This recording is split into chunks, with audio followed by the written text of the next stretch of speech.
Hola, bienvenidos a un nuevo vídeo. Hoy, como veis en el título, vamos a hablar del teorema de Nether para campos y lo que vamos a hacer es deducirlo con todo lujo de detalles, siendo lo más pedagógico que podamos y sin olvidar que estamos siempre hablando desde la perspectiva de un físico, no de un matemático.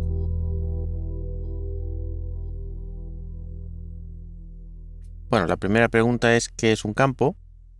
Bueno, pues un campo es una correspondencia de un punto del espacio-tiempo a otro espacio que le llamaremos el espacio interno. Es básicamente la acción de asignar a cada punto del espacio-tiempo, le asignamos una flechita.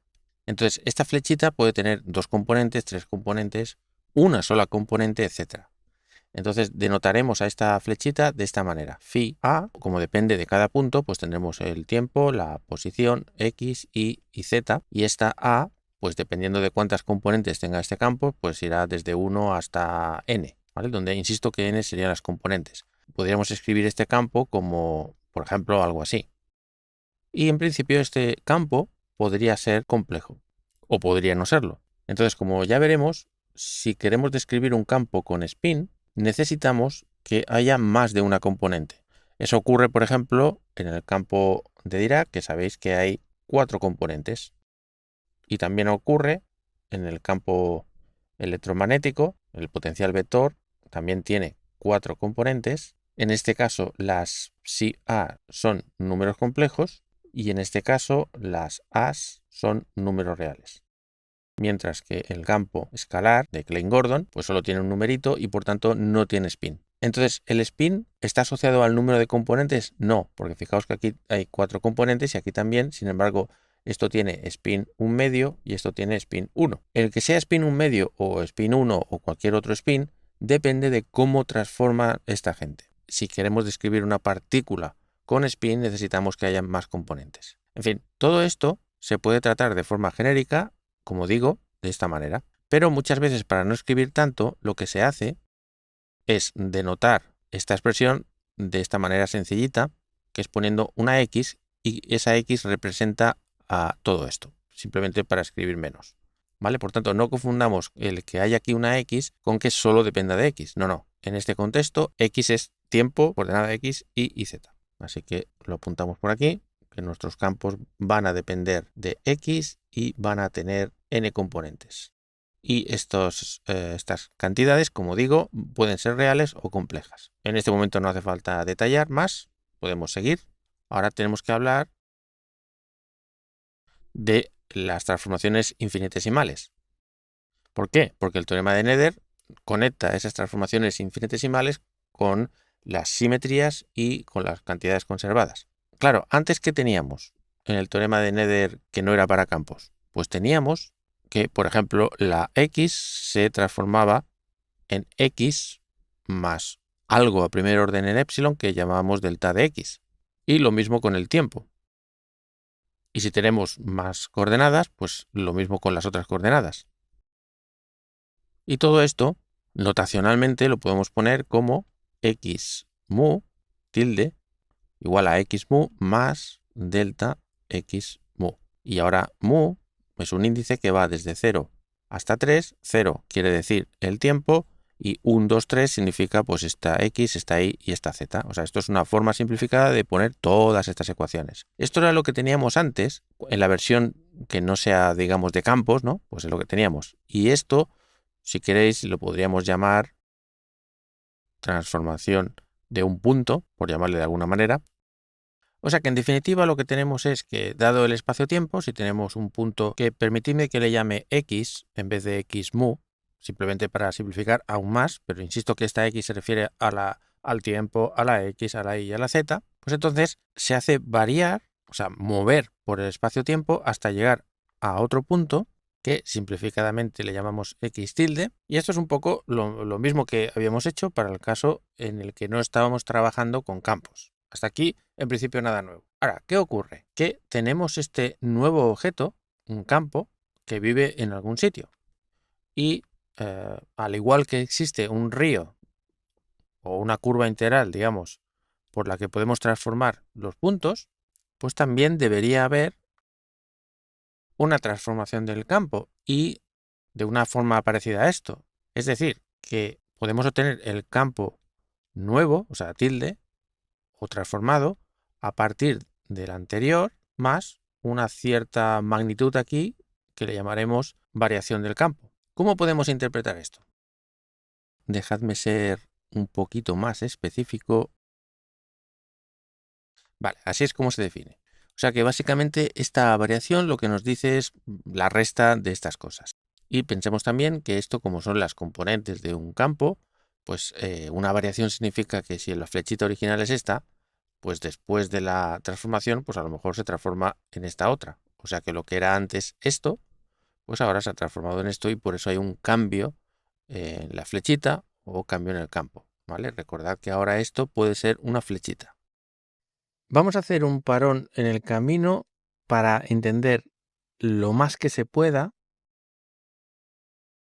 Hay como mínimo dos maneras de definir esta variación y son radicalmente diferentes. Y muchas veces se utiliza para distinguirlas el poner, digamos, esto tal cual o bien esto con una barra. Pero es que hay veces un libro se está refiriendo a la barra cuando en realidad se está refiriendo a la no barra y al revés. O sea que hay una confusión o podría haber una confusión grande en estos temas. De hecho, cada año en la asignatura de mecánica teórica que hago como profe de la universidad, siempre como mínimo hay varios estudiantes que se acercan y me preguntan sobre exactamente qué significa este cambio. Así que vamos a intentar dar un poco de luz en la oscuridad y explicarlo. Entonces, a ver, por cierto, aquí tengo que poner en X. Bueno, lo primero es decir que tenemos este índice A, que lo que básicamente está diciendo es que en realidad tenemos muchos campos. De hecho, tal como digo en el vídeo, pues tenemos n campos. Y lo que diga ahora vale para cualquiera de esos campos.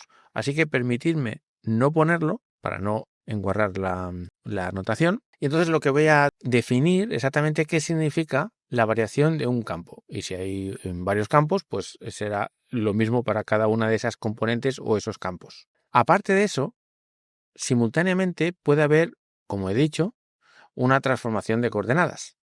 Vale, entonces, ¿cómo podemos pensar esto? Bueno, vamos a poner aquí un punto y ese punto lo vamos a etiquetar con las coordenadas x mu. De hecho, dejadme incluso no poner el mu para hacerlo en plan casi un poquito, digamos, genérico.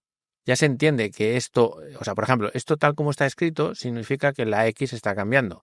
Y si quisiéramos que la y cambiara, pues tendríamos que escribir esto.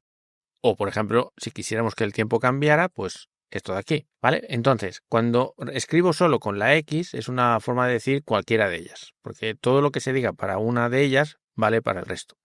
Y es simplemente porque lo que quiero hacer es mantener el espíritu pedagógico para que se entienda esto lo más posible. Vale, pues según esto, podemos interpretarlo como si estuviéramos viajando por una curva. En realidad, si lo escribimos de esta manera, no sería una curva, sino sería una recta, porque toda curva, si miras un trozo muy pequeño, parece una recta.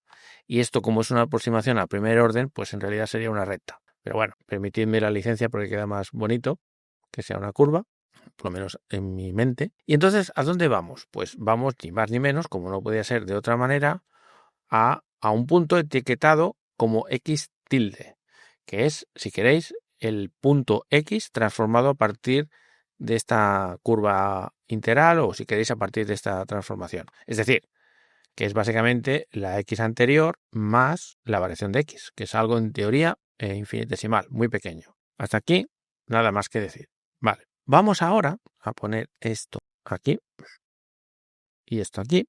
De hecho, lejos para que no moleste. Vale, ahora en este punto x, pues tenemos definido un campo. ¿Y cómo lo llamaremos?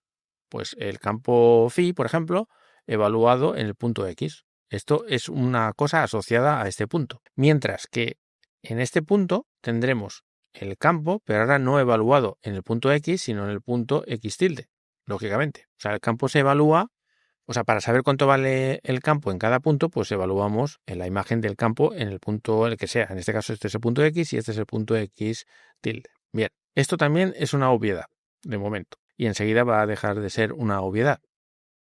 Vale, y ahora vamos a hacer el acto de transformar el campo, o sea, esto. Vale, vamos a leer esto. Esto de aquí lo que nos está diciendo es el campo transformado, evaluado en el punto X tilde, o sea, en el punto transformado.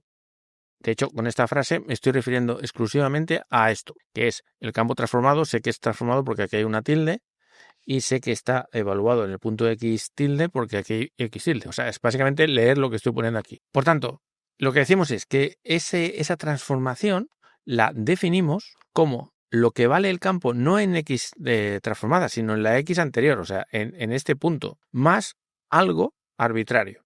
Es decir, es, por definición, el campo original, digámoslo así, o sea, no transformado, evaluado en el punto X, o sea, evaluado en el punto sin transformar, ¿vale? O sea, esto me estoy refiriendo exactamente a esto, más una variación intrínseca del campo completamente arbitraria e independiente, y esto es importante, de la transformación de los puntos. Cuando digo la transformación de los puntos me refiero a esto. Y, lógicamente, me estoy refiriendo a esto. Vale, entonces, ¿cómo se piensa esto? La verdad es que no sé cuánto de difícil o fácil puede parecer esta frase, pero en realidad es bastante fácil. Así que vamos a ver si soy capaz de transmitir lo tonto que es esto. Vamos a ver si soy capaz.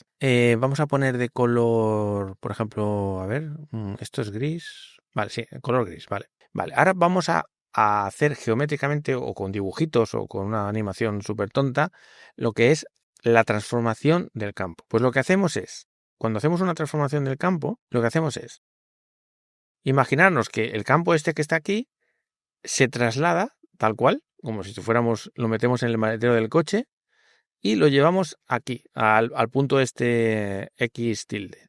Y si hacemos esto, es decir, que simplemente lo trasladamos y no hacemos nada más, entonces eso querría decir que no hay cambio intrínseco, porque no hemos hecho absolutamente nada. Hemos cogido, si por ejemplo aquí había un 8, o esto vale 8, por ejemplo, pues aquí vale 8. O si, por ejemplo, esto de aquí vale 2 y 3 en ese punto, pues aquí vale 2 y 3. O sea, no hemos hecho absolutamente nada sobre la variación intrínseca del campo. Pero vamos a suponer que no, queremos añadir algún cambio que no tenga absolutamente nada, que puede tener que ver o no, pero vamos a elegir que no tenga nada que ver con las transformaciones del punto. Vale, pues eso quiere decir, ni más ni menos, que aparte de trasladar este señor aquí, lo que hacemos es añadirle a mano una variación del campo. Vale, pues esto que acabo de hacer, ¿cómo lo definimos? Pues lo definimos de la manera esta de aquí. Decimos, a ver, voy a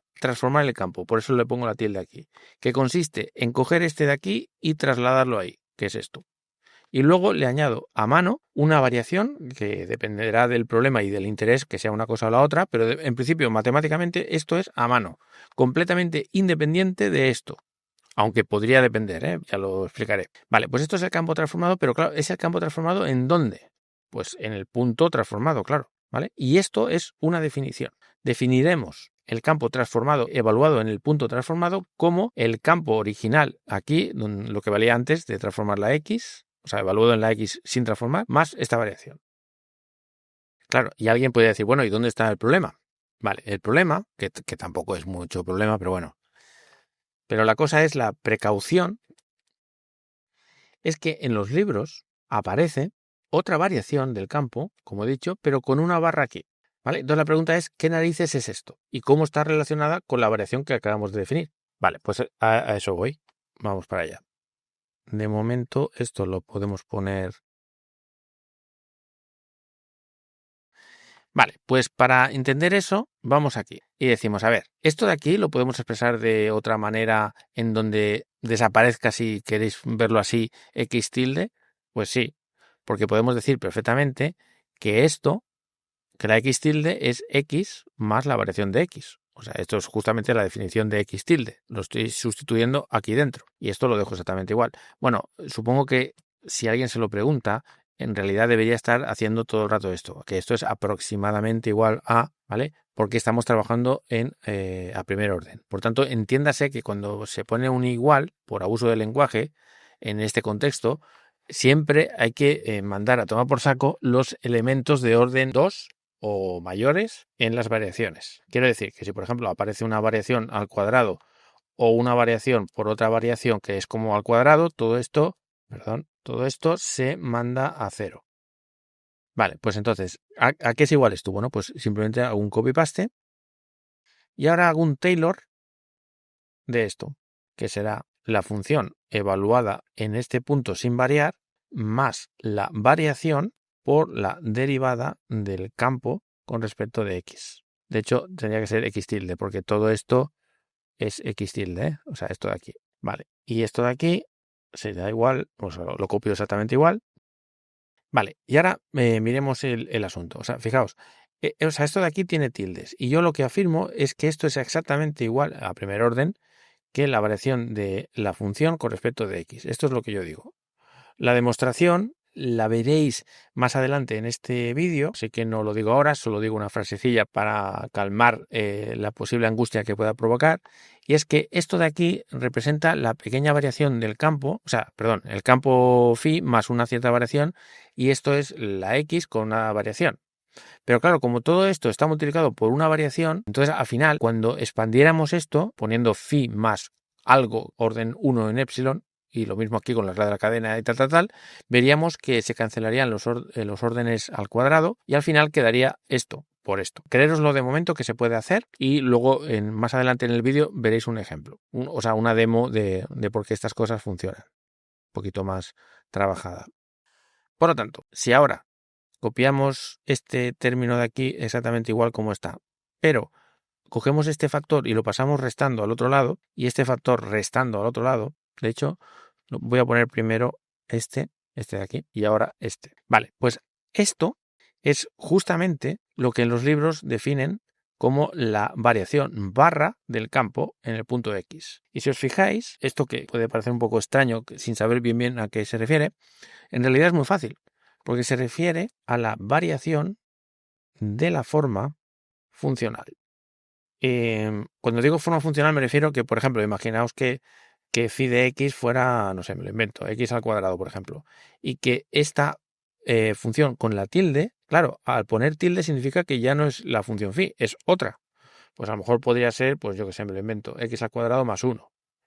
Claro, si hubiera dado x al cuadrado ambos lados, diríamos que esto y esto es lo mismo, mantienen la misma forma, que es eleve usted al cuadrado, tanto arriba como abajo, y no hubiera habido variación de la forma funcional. Pero como sí que hay un 1 por aquí, entonces la resta de estas cosas pues no da 0. Ha cambiado la forma funcional, porque aquí lo que nos está diciendo es que coja usted el número que le están metiendo por aquí y elévelo al cuadrado. Mientras que esto es este número que le estoy introduciendo aquí, elévelo al cuadrado y luego súmele 1. Son cosas diferentes.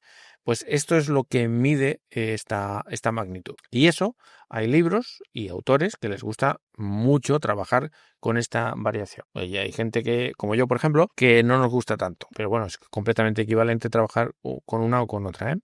Por lo tanto, la conclusión que sacamos es que la otra variación que trabajan los libros, delta barra, se define como la función tilde de x menos la función de x y que resulta que da esto de aquí. Por lo tanto, está relacionada con esta de aquí, pues nada, simplemente pues copiando. O sea, quiero decir que esta variación es igual a la variación del campo, o sea, esto de aquí, menos esto.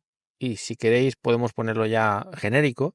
Si en vez de solo una variable tenemos n, o si queréis, por ejemplo, si es el espacio-tiempo que tenemos 4, pues tendríamos que poner el índice mu y aquí las derivadas muésimas del campo. Esto sería la generalización a varias, para ponerlo ya bonito. Y si tenemos muchos campos, como es la presunción que hemos hecho, pues entonces esto vale para cada campo, para cada componente del campo. Vale, entonces vamos a hacer un ejemplito. Vale, pues supongamos que tenemos el espacio plano del colegio, XY, pues a puntitos XY, y vamos a suponer que los transformamos, pues, por ejemplo, no sé, por ejemplo así, e elevado a lambda por X y e elevado a 2 lambda por Y, por ejemplo. O sea, que X tilde es igual a E elevado a lambda x y tilde igual a e elevado a 2 lambda i. Esto a primer orden, expandiendo la exponencial, sería algo así, y por tanto esto nos daría x más lambda x, por lo que entonces esto en este caso es lo que llamaríamos la variación de x, la variación de la transformación infinitesimal. Y esto, siguiendo algo parecido, pues sería 1 más 2 lambda con la i, o sea, i más 2 lambda i. Y esto es lo que llamaríamos la variación en i. Vale, esto en cuanto a las transformaciones. Vale, vamos a considerar un campo que podemos considerarlo de 4 componentes, de 5, un campo escalar, lo que queramos. Pero si queréis vamos a contemplar la posibilidad de que sea, por ejemplo, en realidad 2 campos. Por ejemplo, o 2 componentes si queréis. La componente 1 y la componente 2. Vale. Y ahora vamos a definir el campo transformado en el punto transformado. Lo vamos a definir, esto me lo invento, o sea, que cada uno pues hace igual que esto. O sea, esto me lo he inventado. Por gusto, digamos. O sea, que se transforme así, pero podéis inventaros la transformación que queráis. Y lo mismo con esto. Entonces, algo facilón, pues por ejemplo, una rotación, ¿no? Lo primero que se me ocurre, pero podría ser cualquier cosa. Coseno de teta menos seno de teta, coseno de teta. Y aquí, claro, ¿qué pasa? Bueno, lo pongo aquí para que quede claro. Aquí, fijaos lo que pongo. El campo evaluado en XY. O sea, lo que estoy diciendo es, vuelvo a repetir, tenemos un campo aquí, que en este caso será una flechita, ¿no? Pues por ejemplo, yo qué sé, esta flechita.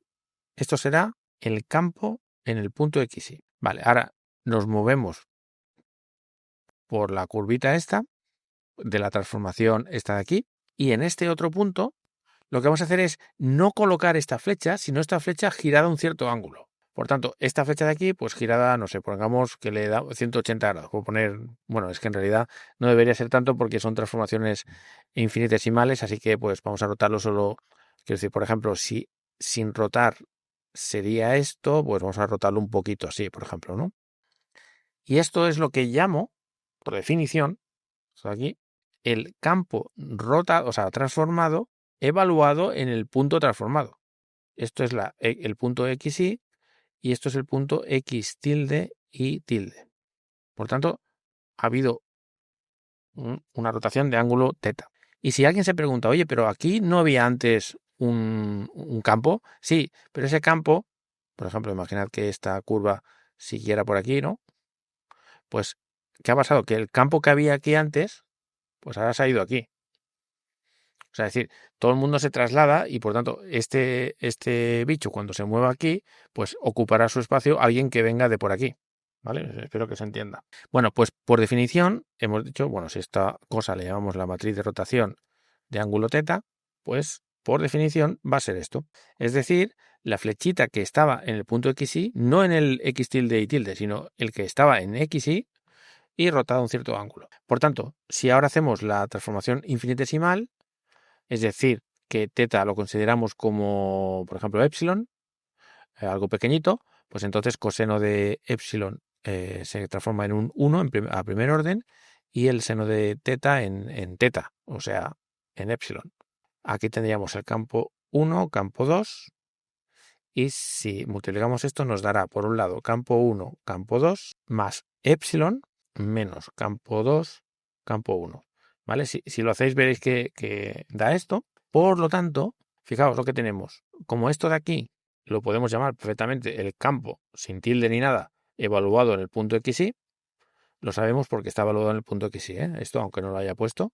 Por tanto, fijaos, si comparamos esto con esto, vemos, bueno, lo he borrado, pero vemos que atendiendo a la definición que he dado antes, esto debería ser la variación del campo, la variación intrínseca, que no tiene absolutamente nada que ver con la transformación de las X. A eso me refiero con intrínseco. Perfecto, por lo tanto, lo apuntamos por aquí. La variación del campo es epsilon menos phi 2, phi 1. Variación intrínseca.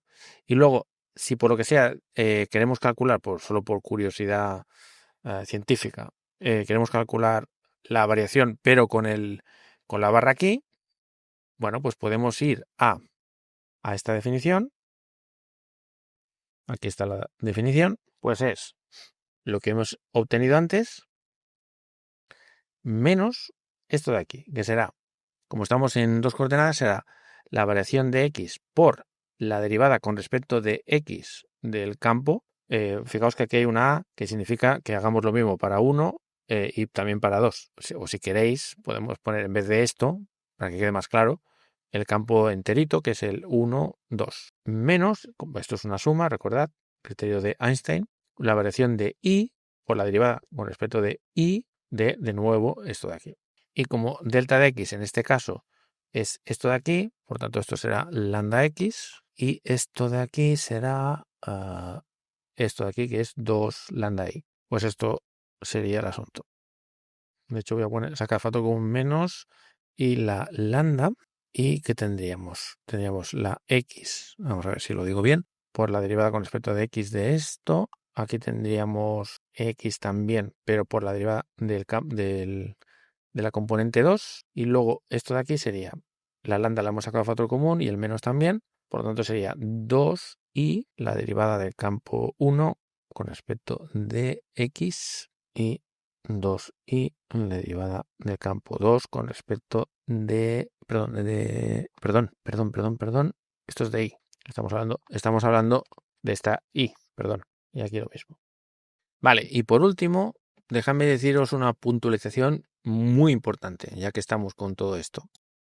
Vale, supongamos que ahora estamos haciendo física y tenemos una acción de 4x y nuestro lagrangiano que depende de los campos y de las derivadas de los campos. Ojo, este campo, tal como he dicho en el propio vídeo hace un momentito, o diré, ahora no recuerdo si lo he dicho o lo diré, puede ser el campo de Dirac, puede ser el campo AMU. O sea, por ejemplo, si fuera el campo de Dirac, pues entonces tendríamos 1, 2, 3 y 4 componentes, ¿vale? O sea, es decir, que lo que antes llamábamos phi1, phi2, etcétera, pues ahora le llamaríamos psi1, psi2, etcétera. Y en este caso, si tuviéramos un campo, un vector de Lorentz, pues entonces lo que antes llamamos esto, pues ahora le llamaremos el A0, por ejemplo. Y antes lo que llamamos de esta manera, pues el A1, etcétera. ¿Vale? O sea que esto es una manera, poner phi A es una manera simplificada de poner lo que sea. ¿Vale? O un campo escalar o una agrupación en forma de columnas de diferentes componentes de un campo complejo o un propio cuadrivector, etcétera, etcétera. Vale, entonces la cuestión que quiero aclarar es que imaginad que queremos hacer o queremos demostrar, por ejemplo, que esta acción es, por ejemplo, invariante relativista. O sea, que si hacemos una transformación de Lorentz, la acción se queda exactamente igual. Claro, lo que claramente tenemos que hacer es, vale, pues entonces los nuevos x, ¿no? Pues serán pues algo así, con la transformación de Lorentz. Y esto es lo que habría que hacer. Entonces aquí lo que habría que hacer es poner esto a primer orden, bla, bla, bla. Primer orden en todos los parámetros que tiene una transformación de Lorentz. O sea, no quiero entrar en detalles porque lo que quiero hacer es algo conceptual, ¿vale? Pero la cuestión es que esto es la transformación finita y tenemos que construir la infinitesimal. De hecho, si alguien está interesado, que me pregunte, me diga el minuto exactamente de vídeo que estamos hablando ahora y que me diga, oye,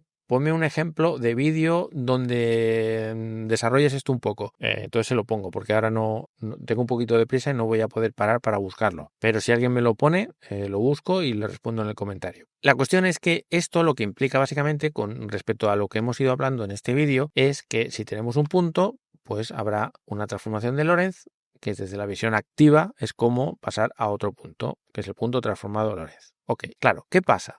Que uno puede tener los campos que le dé la gana. Por ejemplo, imaginad que este campo es uno rarísimo, que me lo he inventado y que tiene, yo qué sé, 3 componentes y encima complejas, por ejemplo.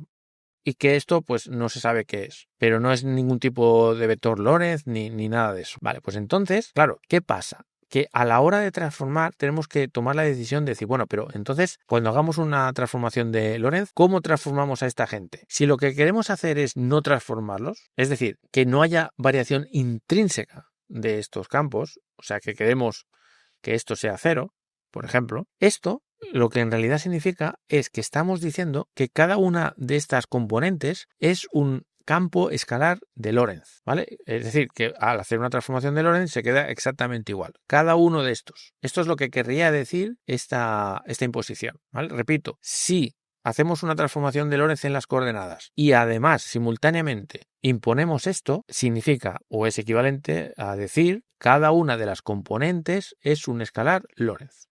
Siguiente caso, ¿qué ocurre si en vez de tener estos campos tengo, por ejemplo, los campos de Dirac? Un campo de Dirac, 1, bla, bla, bla, bla, hasta 4. Y esto claramente está describiendo en la teoría cuántica a un electrón, que es una partícula con masa y que claramente responde a una transformación de Lorentz. Entonces, ¿qué pasa? Pues que ahora la variación de esto, lo que todo el rato estoy llamando la variación de cada uno de los campos phi A, puedo poner aquí una A, pues ahora esto no puede ser 0. ¿Por qué? Porque el campo de Dirac está describiendo un campo susceptible de ser transformado Lorentz, o rotado o lo que sea. Es decir, es una partícula que es un spinor, básicamente. O sea, que le afecta, que no puede permanecer invariante. O dicho de otra manera, que cada una de estas componentes no es un escalar Lorentz. Cambia. ¿Y cómo ha de cambiar? Y es donde viene el tema.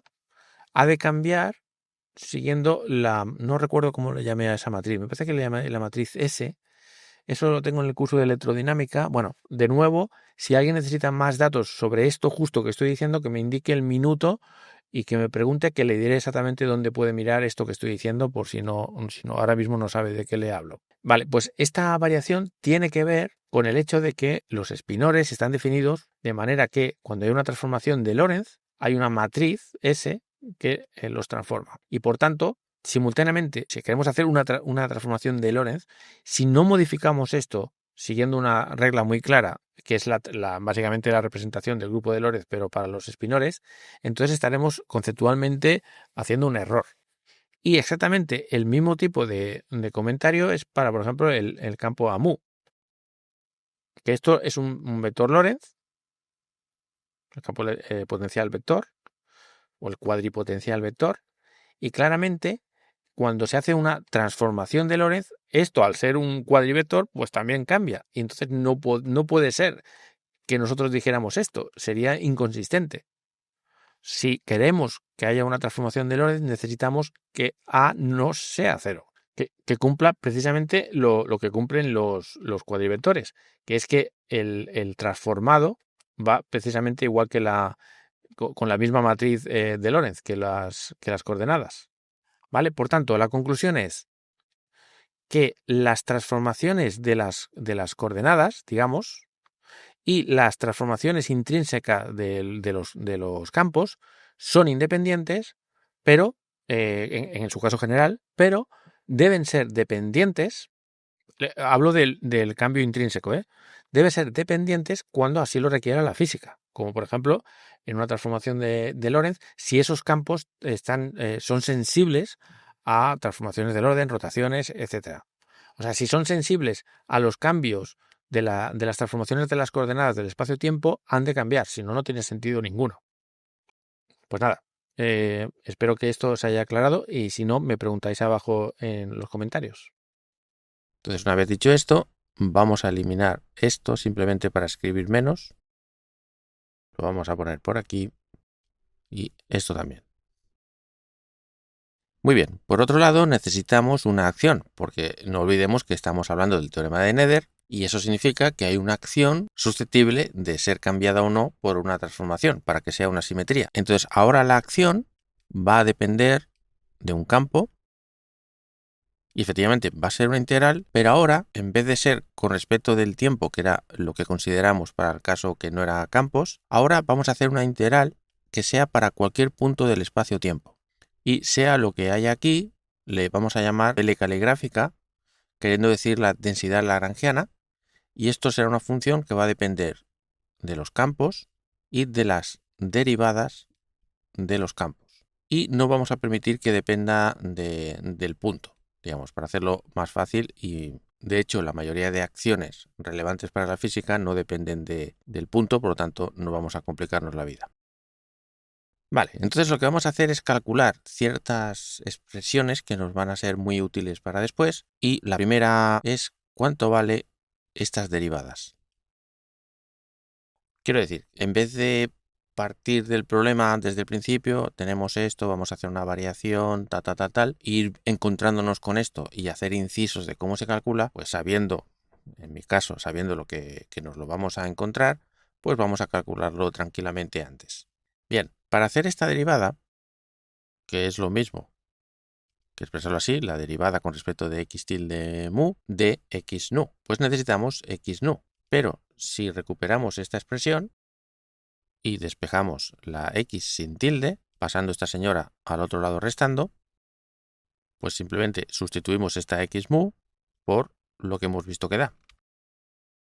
Pero, como hemos llamado nu a ese índice, esto tenemos que cambiarlo por nu. Cuidado con esto porque suele ser un típico error. Vale, esto ya lo hemos usado, por tanto fuera. ¿Y qué vemos? Pues que solo cuando la nu y la mu sean iguales, esto va a dar algo. Cuando nu y mu sean diferentes, va a dar 0. O sea, que nos va a dar una delta de Kronecker fantástica. Y después vamos a tener este señor actuando sobre esta variación. Bien, y entonces lo que se suele hacer cuando uno se encuentra esto es decir que esto aproximadamente es lo mismo, pero sin la tilde. Esto es lo que se suele decir en los libros así, sin justificar demasiado más. Y la razón es porque como aquí tenemos una variación de x, esto significa que ya es orden epsilon y x tilde se aleja de x otro epsilon. Y por tanto aquí daría términos de epsilon y de epsilon al cuadrado. Y los de epsilon al cuadrado se omiten y entonces simplemente queda esto. Pero si no estáis convencidos de que va a ser así, pues entonces podemos hacer el siguiente truco. Decimos, bueno, no sé bien qué es esto, pero lo que sí que puedo hacer es hacer regla de la cadena aquí. Y diremos, derivar con respecto tilde es como derivar con respecto no tilde. La regla de la cadena nos dice que entonces tenemos que poner aquí la derivada de esta variable con respecto a las tildes. Y veamos el tema de los índices. Esto viene de hacer la regla de la cadena de esto. Y fijaos que aquí hay un índice libre mu, por tanto, tiene que seguir quedando un índice libre mu aquí. Y este pues puede ser cualquier índice, yo que sé, sigma, por ejemplo. Cualquier índice que queráis, porque es un índice mudo que está sumando y por tanto da igual. Y por lo tanto, ahora podemos volver a expresar esto, ¿vale? Me estoy refiriendo a esto de aquí, como esto, que es lo mismo que esto. O sea, que podría volver a colocar este bicho aquí, pero cuidado, tema de índices. Aquí tenemos una sigma, por tanto aquí tenemos que poner una sigma. Y aquí tenemos una mu, que ya está correcta. Y esto, aunque parezca que lo complica un poco, en realidad nos hace ver la luz. Porque de nuevo, esta derivada actuando sobre esto nos vuelve a dar una delta de Kronecker. Y aquí nos dará menos esta derivada. Y aquí ya se puede ver fácilmente lo que estaba diciendo. Este término por este va a ser de orden 1 en epsilon. Sin embargo, este término por este, al haber dos variaciones de x, va a ser de orden 2. Por lo tanto, podemos perfectamente eliminar esto, ignorando, como siempre hacemos, orden 2 de epsilon, y al final nos queda esto. Pero esta delta de Kronecker nos dice que solo va a dar distinto de 0 si la sigma es igual a mu. Por lo tanto, esto pasa a ser mu. Y esto ya ha hecho su función y la podemos quitar. Y recuperamos lo que os decía. Fijaos que esto es exactamente igual que esto, que era lo que os decía que tenía que dar. Así que vamos a almacenar este resultado.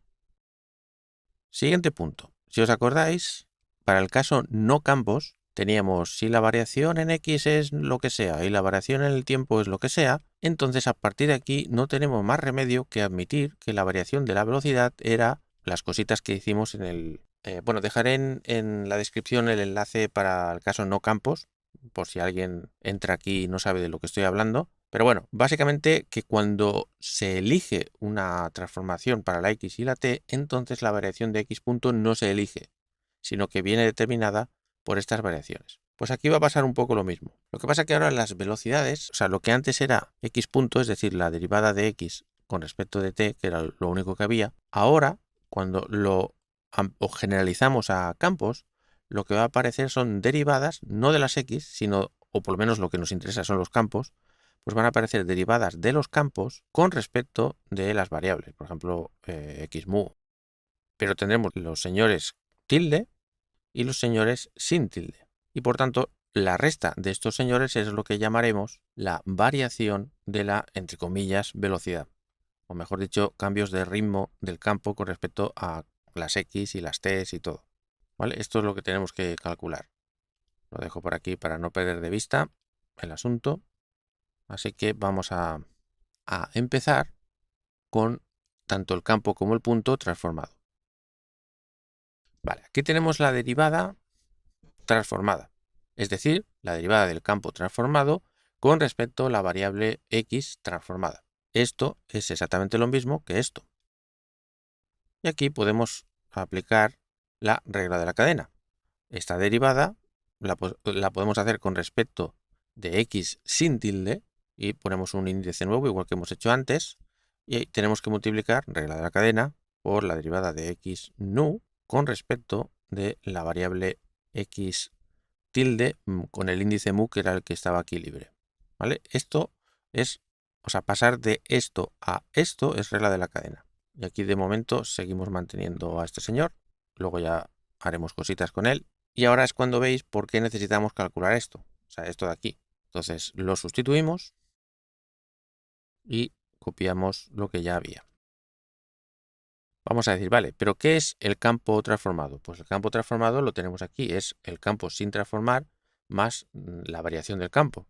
Así que lo sustituimos. El campo sin transformar más la variación del campo. Seguimos trabajando un poco más. La derivada de una suma es suma de derivadas, así que ponemos esta derivada actuando sobre el primer señor y sobre el segundo señor. Y ahora fijémonos que esta delta, multiplicando todo esto, pues se va a mantener porque aquí no es orden 0 en epsilon y aquí es orden 1 en epsilon. O sea, cada variación contribuye un orden 1. Y luego este señor que es orden 1 epsilon por este va a sobrevivir, pero fijaos que este término por este, como hay el producto de dos variaciones, sería epsilon al cuadrado, por tanto no va a sobrevivir. Así que estamos a un paso. Vamos a hacer primero la multiplicación de esta delta de Kronecker por este término y ahora este otro término multiplicado por este y de nuevo digo, vuelvo a repetir, este por este lo despreciamos porque es orden 2. ¿Vale? Y estamos calculando esto, así que borro todo lo anterior. Y de momento tenemos esto. Vamos a simplificarlo un poco. Ponemos igual. Y ahora tendremos esta delta de Kronecker multiplicando a esto más la delta de Kronecker multiplicando al segundo término menos lo que hay aquí. Esta delta de Kronecker transforma este índice nu en mu. Lo mismo ocurre aquí. Y si me permitís, vamos a poner esta delta aquí para que quede claro que estamos derivando esto.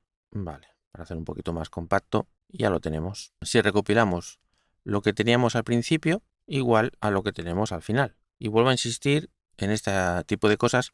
Cuando pongo un igual, en realidad no es un igual. En realidad debería ser un aproximadamente igual. Porque esto está a primer orden en epsilon, pero hay un porrón de términos más. Por tanto, esta igualdad se entiende que es una igualdad a primer orden en epsilon. Así que borramos todo esto y ahora nos fijamos aquí. ¿Cómo hemos definido la variación de las derivadas? Las derivadas tilde menos las derivadas sin tilde. Y aquí tenemos las derivadas tilde y aquí tenemos las derivadas sin tilde. Así que la variación de las derivadas vemos que es este señor menos este señor, o sea, todo esto. Incluso voy a poner esta variación aquí.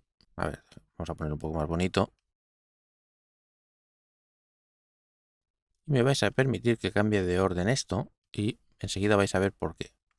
Esto simplemente es una cuestión estética. Y ahora, ¿por qué lo pongo así? Porque ahora vamos a recordar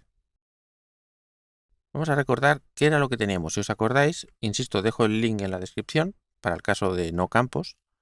Recordemos que la variación de una velocidad, o sea, de una derivada, nos daba la derivada con respecto del tiempo de la variación de x menos x punto por la variación del tiempo. ¿Vale? Esto era lo que teníamos en el teorema de Nether para no campos. Entonces, para poder comparar con esto, si queréis, vamos a renombrar, que simplemente es cambiar de nombre. No estoy cambiando las matemáticas, sino solo renombro para que veáis que esto es la generalización de esto. Vale, en vez de X le voy a llamar F. Insisto que es solo un cambio de nombre. Y en vez de T le voy a cambiar el nombre por X. Y por tanto, este F punto en realidad es la derivada con respecto de X, porque ahora la T la hemos renombrado como X, de la función. Así que si lo sustituimos aquí, tenemos esto. Y fijaos la analogía maravillosa. Aquí tenemos una derivada con respecto a las X y aquí también tenemos una derivada con respecto a las X. Y aquí tenemos la variación de la función, aquí tenemos la variación del campo. Maravilloso. Aquí tenemos la derivada del campo con respecto de X, justo lo que tenemos aquí, la derivada de la función con respecto de X.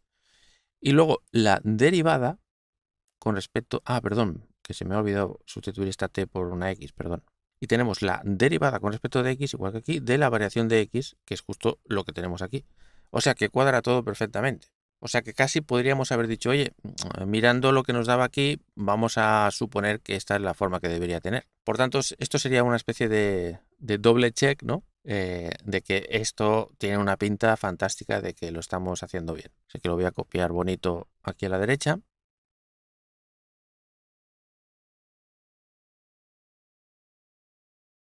Entonces, ¿para qué sirve esto y esto? Pues para el siguiente paso, que ahora es absolutamente trivial.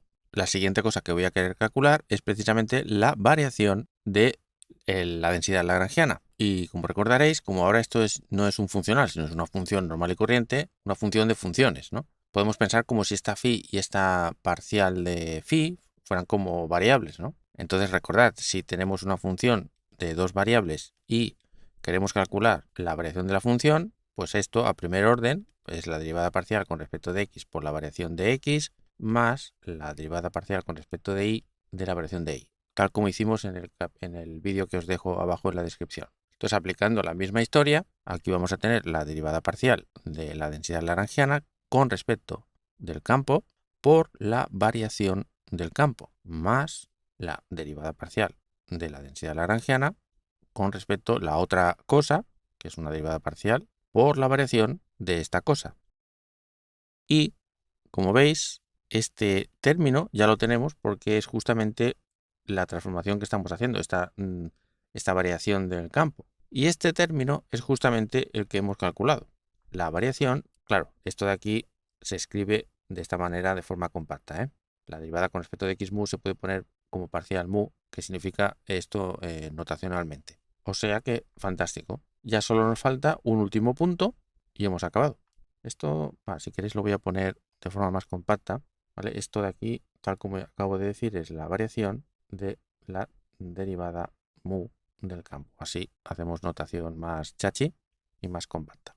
De hecho, incluso si queréis, vamos a escribir esto también en notación compacta. Vale, esto sería la derivada con respecto de x mu es parcial mu de la variación del campo menos parcial nu, me refiero a esto, del campo por la derivada mu de la variación de x nu.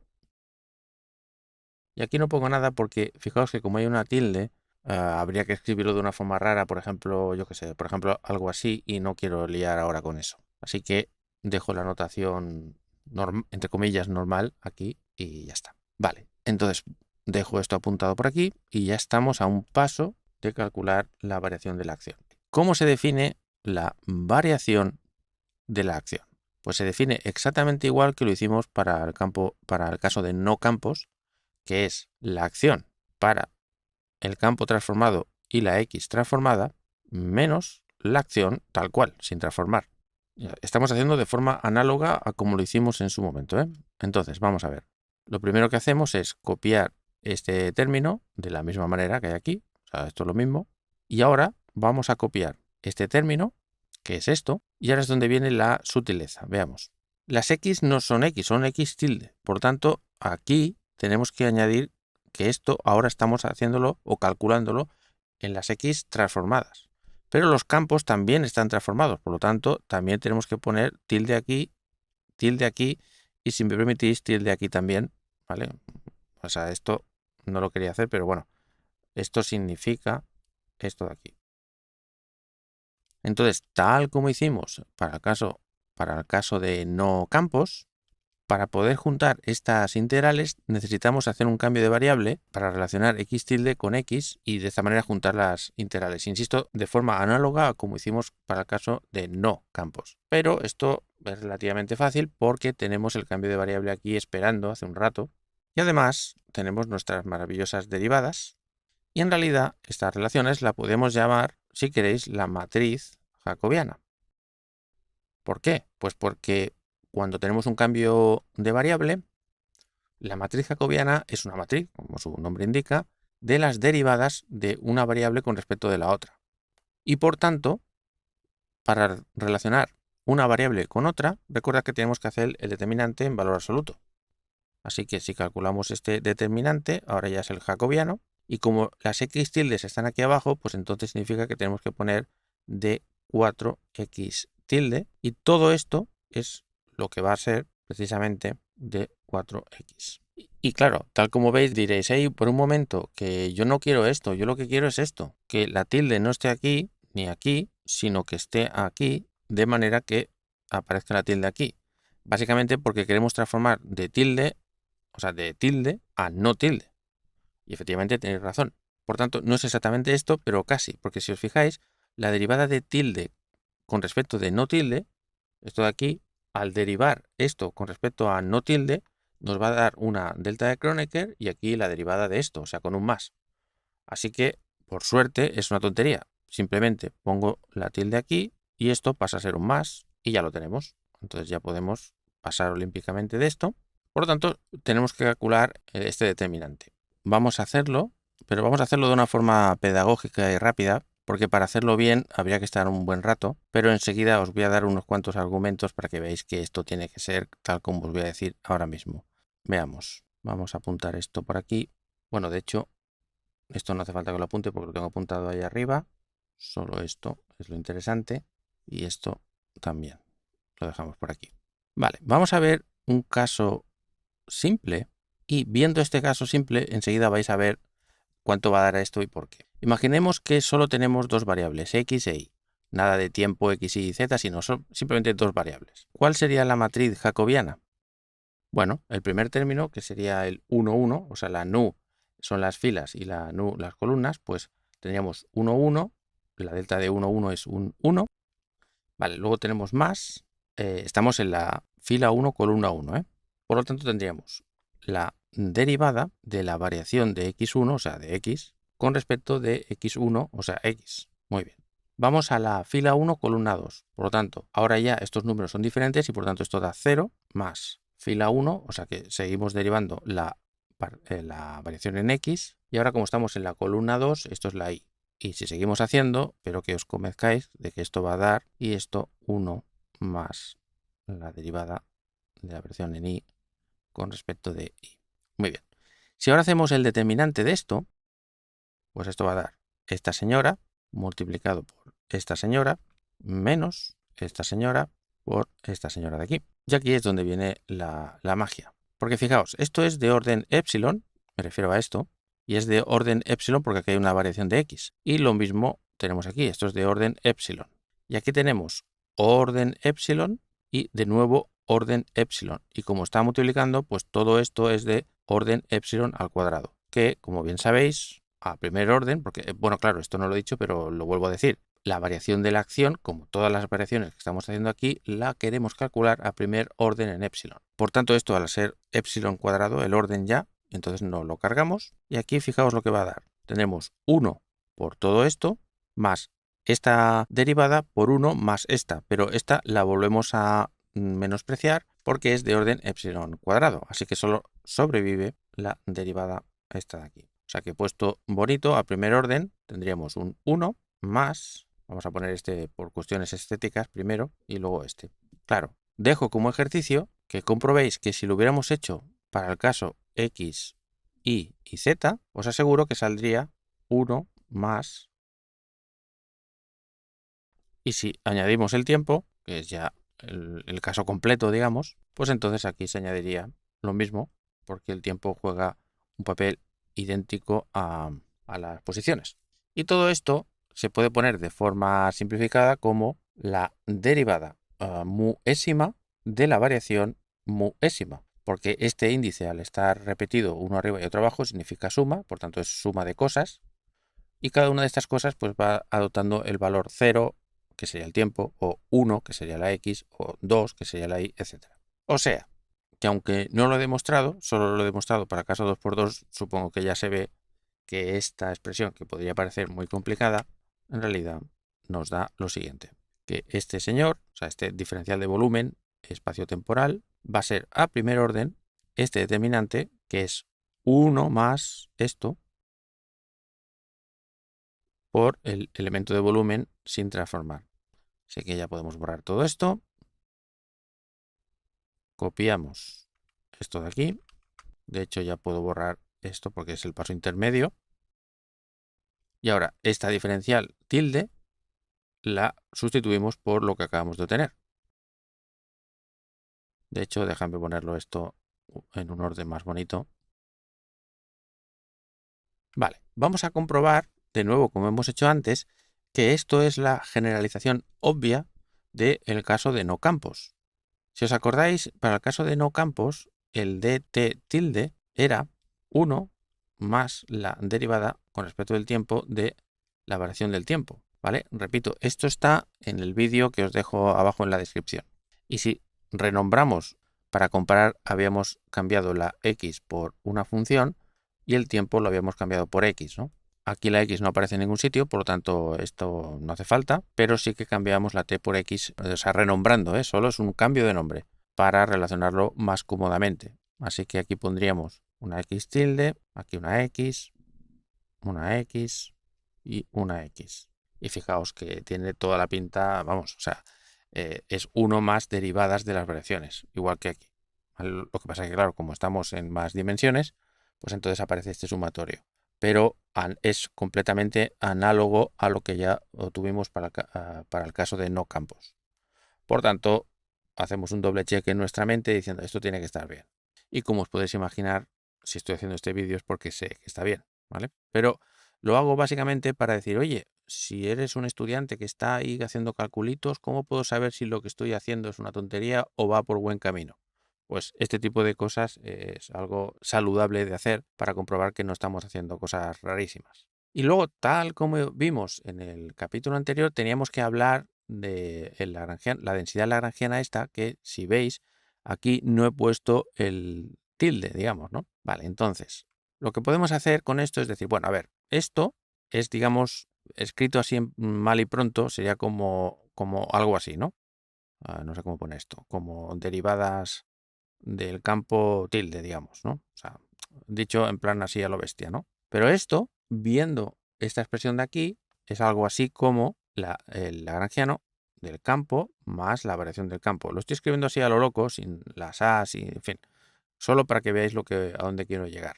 Y luego aquí tendremos que esta cosa será la derivada sin transformar más la variación de la derivada. Es decir, la cosa más la variación de la cosa y la otra cosa más la variación de esa cosa. Bueno, en fin, estoy diciendo espero que se entienda lo que estoy diciendo. Pero esto de nuevo también lo tenemos calculado, que es esto de aquí. Bien, y además sabemos que estas variaciones son de orden epsilon, por tanto podemos hacer un Taylor de toda la vida y decir que esto será aproximadamente igual al lagrangiano de la cosa sin transformar, de la otra cosa también sin transformar, más la derivada del lagrangiano con respecto a la primera cosa por la variación de la cosa, más la derivada del lagrangiano con respecto a la otra cosa por la variación de la cosa.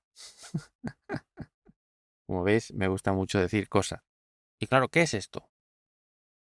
Bueno, lo primero es que como es la diferencia que hay entre L sustituido con tildes menos L sin tildes, pues esto tiene toda la pinta de ser la variación de L. Pero es que además ya lo hemos calculado antes. Es justamente esto. O sea, que si hacemos un copy-paste de esto y echamos a un lado esto de aquí y sustituimos esta L con las cosas transformadas, pues será la propia L más la variación de la L.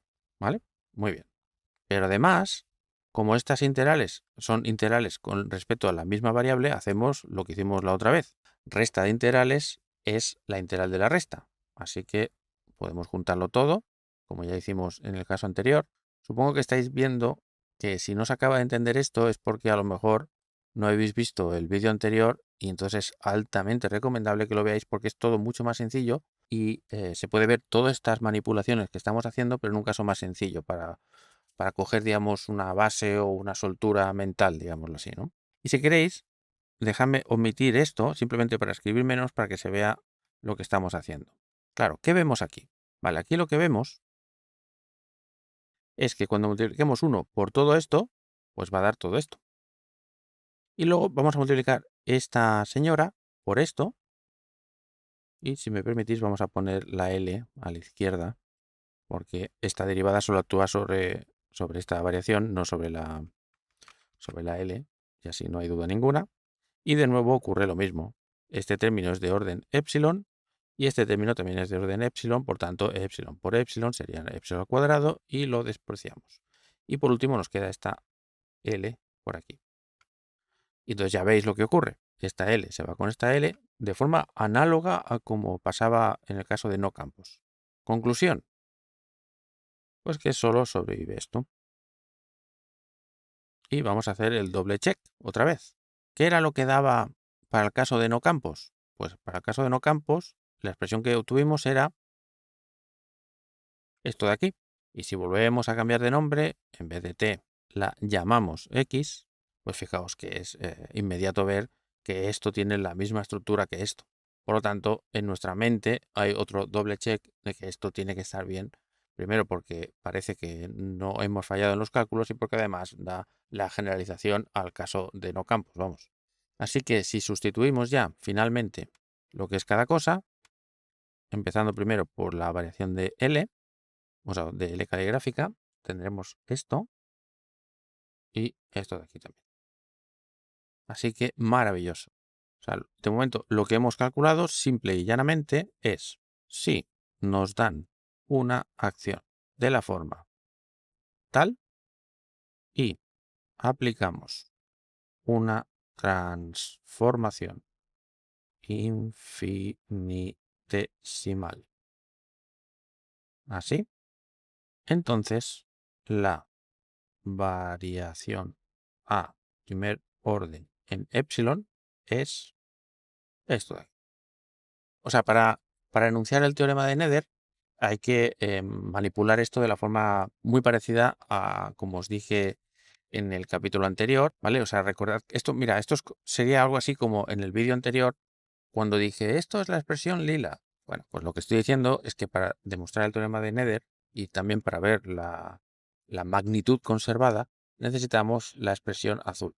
Para la gente que no sepa de qué estoy hablando de lila y azul, repito, tenéis que ir al vídeo que os pongo en la descripción. Recordad que habíamos dicho que si nos dan una acción para un campo y tenemos estas dos transformaciones infinitesimales, una para las coordenadas y otra para el campo, entonces la variación de la acción a primer orden en epsilon era esta, y recordad que esto era equivalente a la fórmula lila de vídeos atrás. Y nos habíamos quedado en determinar cuál era la ecuación azul, y recordad que la ecuación azul era básicamente el núcleo del teorema de Nether, porque ahí se puede ver con esa nueva forma claramente si el campo cumple las ecuaciones de Euler-Lagrange, entonces hay una magnitud conservada que es propiamente el teorema de Nether. Y esto es precisamente lo que vamos a hacer en este vídeo.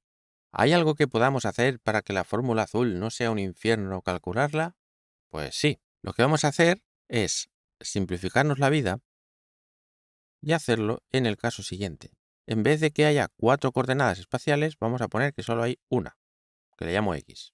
Ahora esto es una x, la x de toda la vida, del colegio. No es una simplificación de esto, ahora es una x, una sola coordenada. Y vamos a imaginar que el lagrangiano, la densidad lagrangiana, depende de una función, no de un vector. O sea que no hay A, solo hay una componente y estas funciones, por supuesto, claro, dependen solo de la x. Y luego también van a depender de las derivadas, pero como solo hay una x, pues entonces solo hay una derivada posible, que es la derivada del campo con respecto de x y se acabó. Entonces lo bueno de esto es que si partimos de esto vamos a tener una expresión que es inmediato generalizarlo a si tenemos más coordenadas, si tenemos más componentes para el campo o más coordenadas. ¿Por qué hago esto? Pues porque si no lo hago a nivel pedagógico ya os digo yo que esto va a ser un infierno. ¿vale? Entonces creo que es mucho mejor hacer los pasos con esta simplificación. Pero además eso hará que las personas valientes que estén mirando este vídeo digan, vale, pues viendo cómo lo haces, voy a intentar hacerlo sin esta simplificación y es un buenísimo ejercicio. Recordad que estoy haciendo esta derivación de forma pedagógica. Además, si visteis el vídeo anterior, fijaos que íbamos comparando paso por paso para obtener esta fórmula con lo que hicimos en el caso sencillo y cuadraba todo. O sea, era fantástico. Pues vamos a aprovecharnos de eso. Y os lo digo porque es que merece la pena. Es que realmente es un infierno de notación, digamos, ¿no? Entonces, no merece la pena. Bueno, no merece la pena en un primer momento, cuando uno se está introduciendo a estos temas. Así que la formulita lila, con esta simplificación, ¿cómo va a quedar? Pues le quitamos este 4. Aquí no hay componentes, solo hay una. Aquí vuelve a pasar lo mismo, solo hay una componente. Aquí solo hay una derivada posible, por lo tanto, esta derivada solo hay una, que es con respecto a x. Y aquí solo hay una variación, porque solo hay una x. Aquí lo mismo, solo hay una derivada posible. Y lo mismo aquí, solo hay una derivada posible. Así que borramos lo anterior y vamos a seguir a partir de aquí. Como aquí tenemos la variación de la derivada, tenemos que ir aquí a la variación de la derivada y escribir esto en este caso sencillito. Así que la variación de la derivada va a ser la derivada, pero solo hay una, de la variación del campo, pero solo hay un campo, menos la única derivada que hay, del único campo que hay, por la derivada, que es la única que hay, de x, por la variación de la x, que solo hay una. Así que lo vamos a sustituir. Este bicho lo cambiamos por lo que es. Y esto lo colocamos por aquí abajo por si nos hace falta en otro momento. Esto es la primera cosa. Y ahora voy a sustituir esta variación por esta. Pero claro, en el caso sencillito. Y el caso sencillito, de nuevo, es solo hay una x, solo hay una derivada, solo hay una componente y solo hay una componente. Vale. Y ahora vamos a sustituir de nuevo aquí. Así que aquí lo que puedo hacer es borrar esto. Y vamos a echar esto a un lado. Y vuelvo a copiar lo que es la variación. O sea, lo que hemos copiado hace un momentito. Todo aquí. Y esto lo ponemos en su sitio. Fijaos lo que os decía. Estamos con el caso más sencillo y esto ya se vuelve un poquito infernal. Vamos a coger estos señores. Y esto nos dará lo verde por el primer término menos lo verde por el segundo término. Así que este menos lo voy a poner aquí. Voy a hacer un copy-paste momentáneo de todo, pero aquí borramos la segunda parte, el segundo término, y aquí borramos el primer término y el menos, que ya lo he puesto aquí. Y esto de aquí es todo esto. Así que vamos a ver si me va a caber esto. Veamos. Ahora iría este bicho. Me falta esto, mira, creo que sí que me va a caber. Falta esto. Vale, y cerrar el corchete. Y voy a encoger un poco esta ecuación. Lo echamos a un lado. Muy bien. Y ahora vamos a coger este trozo. Y fijaos que es un numerito verde multiplicado por una derivada, pero la derivada es a su vez la derivada de una suma. Así que esta derivada actúa sobre el primero, pero también sobre el segundo, sumando. Y vamos a poner un paréntesis aquí para que quede claro que esta derivada está actuando sobre todo esto. Y una vez tenemos esto, tenemos verde por no sé qué más verde por no sé cuánto. Dejamos el primer trozo y aquí dejamos el segundo trozo. Vale, y ahora tengo que colocar esta pieza aquí. Vamos a ver, a ver si nos cabe. Pues sí que cabe. Hacemos lo mismo aquí, que es lo verde por lo primero y lo verde por lo segundo. Así que, en teoría, borramos esto. y lo sustituimos. Bueno, sigue cabiendo. Y ahora vamos a cambiar de orden esto y vamos a fijarnos en esto de aquí, a ver si podemos sacar algo parecido a las ecuaciones del movimiento. Fijaos que aquí tenemos una derivada que está actuando sobre este bicho y aquí tenemos el bicho. Y lo que querríamos es sacar algo factor común, la derivada barra del bicho. Entonces utilizamos pues la regla, bueno, la vaca vestida del uniforme, que básicamente es lo siguiente. Cuando queremos pasar la derivada al otro lado, lo que tenemos que hacer es movemos esto y lo hacemos actuar sobre el producto de estas buenas gentes. Entonces, fijaos que esto no es esto, ¿vale? Pero como ya seguro que intuís, lo que voy a hacer es hacer la derivada del primero por el segundo sin derivar. O sea, de hecho, he hecho un copy-paste un momentito, pero ahora lo que digo, la derivada del producto pues será la derivada del primero por el segundo sin derivar más el primero por la derivada del segundo. Y ahora sí, este término de aquí es exactamente igual que este término.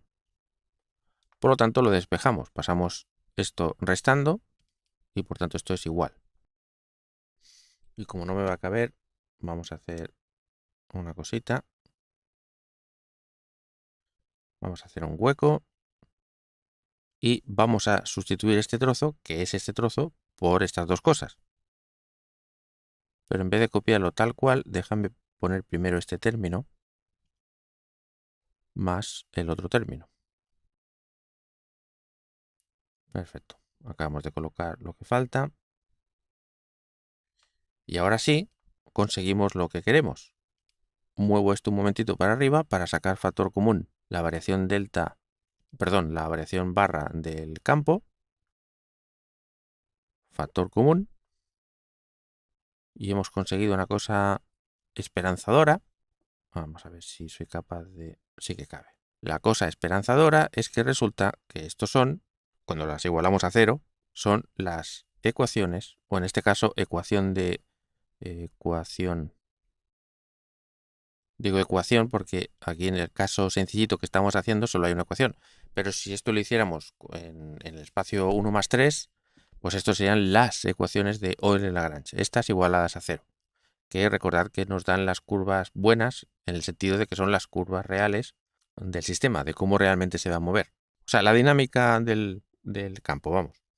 Claro, ¿cuál es nuestro objetivo ahora? Pues de todo este follón que hay aquí, convertirlo en algo que sea del estilo derivada de x de algo. ¿Por qué? Pues porque la integral de la derivada de algo es el mismo algo entre a y b, digamos, y por tanto el algo en a y el algo en b es lo mismo, pero como esto vale para cualquier a y cualquier b, pues entonces quiere decir que el algo vale para cualquier tiempo, o en este caso para cualquier posición, por tanto esto sería una constante del movimiento. ¿Vale? Fijaos que es completamente análogo a lo que ya hicimos, pero un poquito más complicado de notación. Así que este sería nuestro objetivo, que no lo perdamos de vista. Seguimos. Vamos a coger a estos señores y hago así para que quede claro que aquí en este hueco está esto y es lo que tenemos que trabajar. Lo primero que podemos hacer aquí es sacar factor común el término verde y por un lado tendremos este término, un menos, o sea, me refiero a este menos de aquí. Este paréntesis no hace falta para nada. Y aquí vamos a poder hacer algo. Esto vuelve a ser la derivada de un producto. Así que esto va a ser la derivada del primer señor por el segundo señor sin derivar más el primer señor sin derivar por la derivada del segundo señor. Y un rayo de esperanza e ilusión nos viene porque fijaos que este término es exactamente igual que este pero cambiado de signo. Por lo tanto, se va. Así que todo esto se simplifica enormemente. Por lo tanto, lo que estaba aquí, que es todo esto, ahora resulta que es solo esto. Muy bien. El siguiente término que vamos a trabajar es este de aquí. Vale. Y vamos a intentar pasar esta derivada al otro lado. De hecho, si os fijáis, si no sabéis qué hacer en estas cosas, lo que tenéis que hacer simplemente es una vaca vestida de uniforme. Básicamente, y con eso ir haciendo. Y no perder de vista que el objetivo es, insisto de nuevo, expresarlo como la derivada con respecto de x de algo. Esto es lo que tenemos que conseguir. Si hacemos lo mismo de antes, decimos, venga, a ver, vamos a empezar para construir una fórmula que estamos intentando derivar, que no es esto, el producto de estas cosas. Esto sabemos que será la derivada del primer bicho por el segundo sin derivar, más el primer bicho sin derivar por la derivada del segundo, o sea, justamente esto. Y de nuevo, si queremos saber lo que vale esto, pasamos este señor restando y ponemos un igual. Por lo tanto, ya sabemos lo que es esta expresión, es esto de aquí. Muy bien. Y con esto conseguimos una fantástica derivada total que vamos a colocar aquí al lado. ¿Vale? Esta señora la colocamos aquí. Y la otra señora la colocamos aquí. Y ahora tenemos la derivada total de no sé qué más la derivada total de no sé cuánto, pues es la derivada del no sé qué más el no sé cuánto. Así que esto lo quitamos y lo unimos a esa ansiada derivada con respecto de x de algo, para intentar conseguir una constante del movimiento. Fijaos que esto de aquí se puede sacar factor común la variación de x.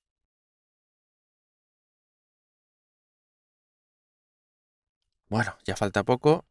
Vamos a ver qué podemos hacer con esto.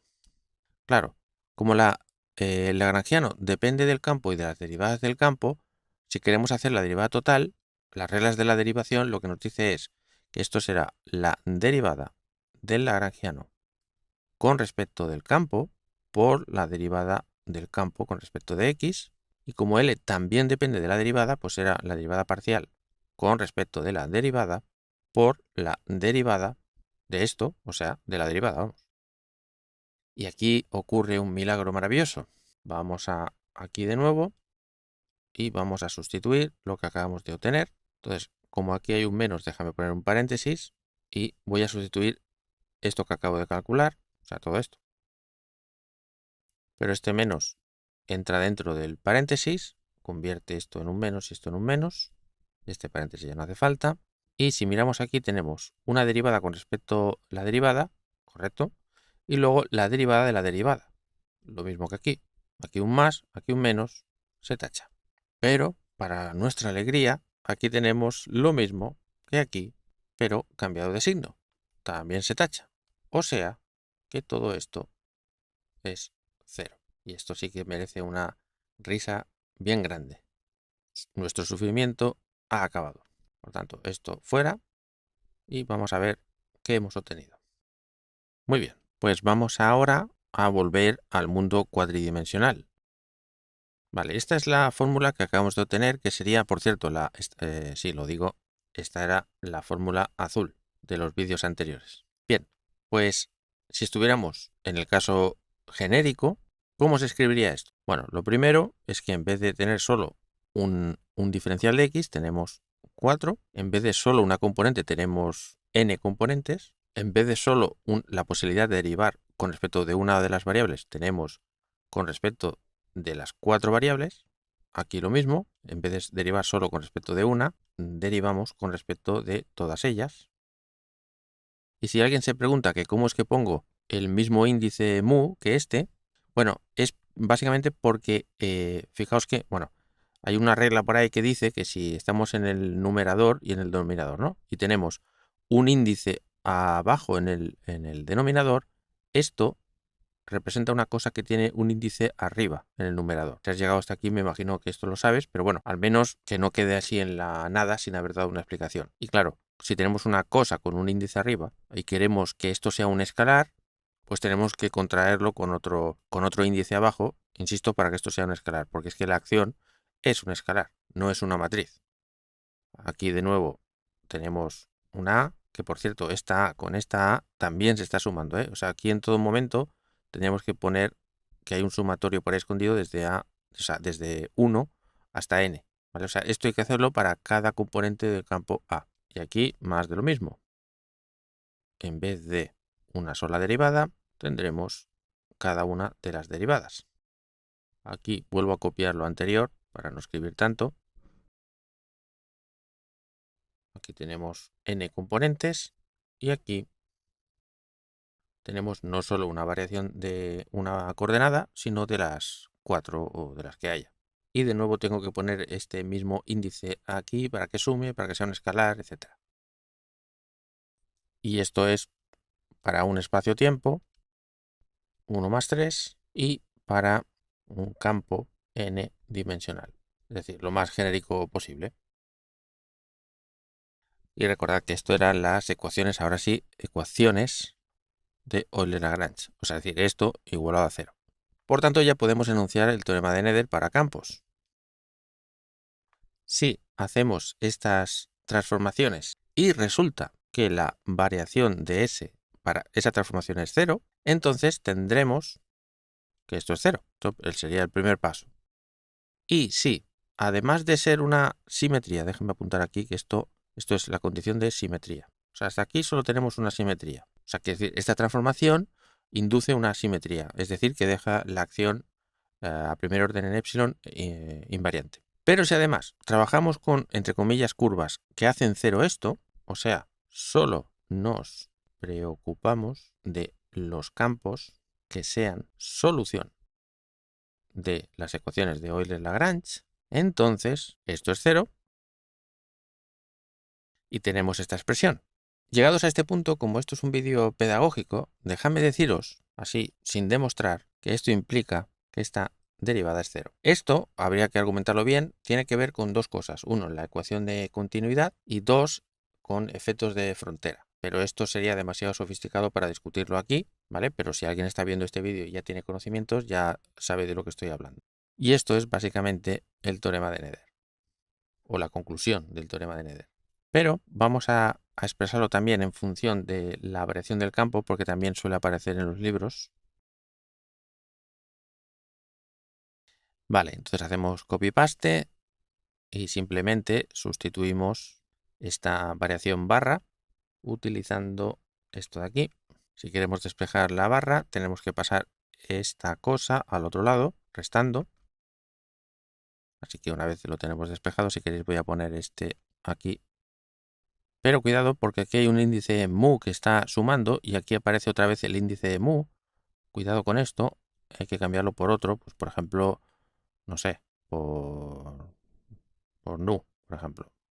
Y entonces fijaos que esto verde va a estar multiplicado por esto, luego va a haber este menos y de nuevo esto verde va a estar multiplicado por el término que queda. Vale, y típicamente se expresa esto haciendo factor común estas variaciones de x, pero fijaos que tienen índices diferentes, así que un típico truco que se utiliza es el siguiente. Ponemos el índice que queremos que haya, en este caso el nu, pero recordad que antes aquí había un mu, ¿eh? Entonces lo que se hace es poner una delta de Kronecker con ese índice mu y abajo la nu, porque fijaos que esto es exactamente igual que esto. Pero si lo hacemos de esta manera, entonces podemos sacar factor común delta de x nu. El típico truco que seguro que habéis visto en los libros. Así que veamos. Entonces aquí tenemos este menos. Vamos a hacer una cosa. Vamos a sacar factor común este menos y por lo tanto esto se transforma en un menos y ahora sacamos factor común la variación de x. Entonces así puesto, tal vez no se vea bien qué es esto, pero si volvemos un momentito de nada al caso de Nether, pero para no campos, enseguida vamos a ver, para no campos, enseguida vamos a ver qué significa esto.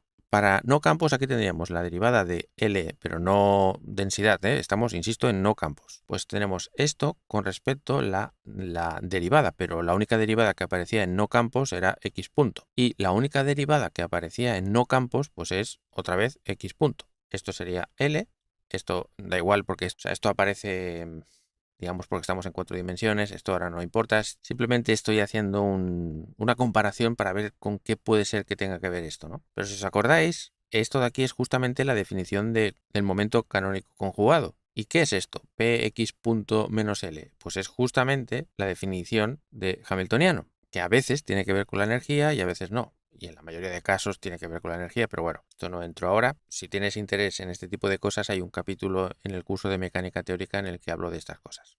Pero bueno, Lo importante es que esto tiene algo que ver con el hamiltoniano, con la energía y tal, ¿no? Y es por eso, este es un bicho tan importante que tiene un nombre. Tiene el nombre T, y para el tema de índices, fijaos que tiene un índice mu arriba y un índice nu abajo. Vale, pues esto es como se define, es el nombre que se le da, y se le da un nombre, insisto, porque es una cantidad importante, si no, no le pondríamos nombre. Y es el tensor de energía-momento. ¿Por qué se le llama así? Porque ya sabéis que la componente cero del cuadrimomento tiene que ver con la energía en relatividad. Y entonces ahí, bueno, por eso momento-energía, como diciendo, bueno, más o menos la misma cosa, ¿no? No es lo mismo, pero ya me entendéis. Tampoco sé exactamente los detalles de quién se puso a definir esto, ni quién fue la primera persona que lo llamó así, etc.